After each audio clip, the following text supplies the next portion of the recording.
മോളെ, നന്ദന്റെ കാര്യം വലിയ കഷ്ടായല്ലോ. എനിക്കിപ്പോ നന്ദനോട് ദേഷ്യമാണോ, സഹതാപാണോ, സങ്കടാണോ, എന്താ തോന്നുന്നെന്ന് എനിക്കറിയില്ല ആന്റി. നന്ദു കാണിച്ചു കൂട്ടിയതൊക്കെ പിടിച്ചു നിൽക്കാൻ വേണ്ടിയായിരുന്നു. ഇസബെല്ലയുമായിട്ടുള്ള ഇപ്പോഴത്തെ ഈ അടുപ്പം പോലും ഒരു കൊലപാതകയാണെന്ന് കുറ്റബോധം മറയ്ക്കാനായിരിക്കണം.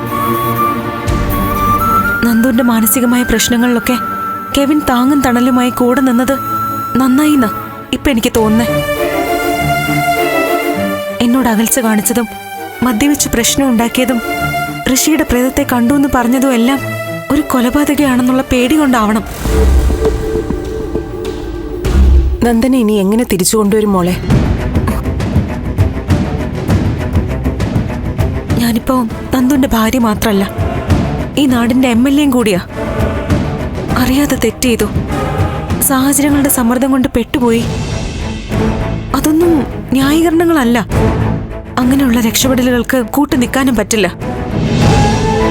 എന്റെ ഭർത്താവാണെന്നുള്ളത് എന്റെ മാത്രം കാര്യ. വ്യക്തിപരമായി നന്ദു എല്ലാരെയും പോലെ ഒരാളല്ലേ ആന്റി. തെറ്റ് ചെയ്തിട്ടുണ്ടെങ്കിലോ കുറ്റം മറച്ചു വെച്ചിട്ടുണ്ടെങ്കിലോ അതിനുള്ള ശിക്ഷ അനുഭവിച്ചല്ലേ പറ്റൂ. ഇനി ഏത് രീതിയിൽ കാര്യങ്ങൾ മുന്നോട്ട് കൊണ്ടുപോകാനാ തീരുമാനം?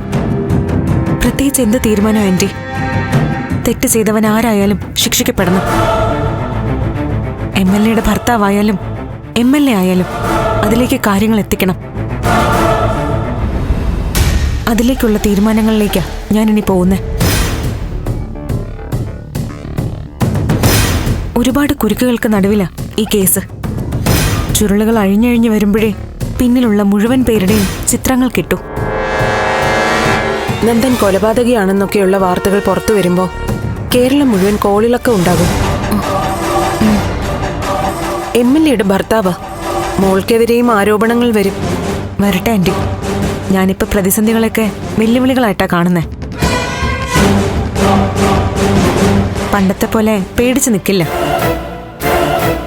പിന്നെ രാജിവെച്ച് പോവാനും പോകുന്നില്ല. മുഖ്യമന്ത്രി എന്നെ മാറ്റുകയാണെങ്കിൽ മാറ്റിക്കോട്ടെ, അല്ലാതെ പേടിച്ച് ഞാൻ ഇട്ടെറിഞ്ഞിട്ട് പോവില്ല. സത്യം പറഞ്ഞ എപ്പോഴാ എനിക്ക് സന്തോഷമായത്. നീ എങ്ങനെ പിടിച്ചു നിൽക്കും എന്നതിലായിരുന്നു എന്റെ പേടി.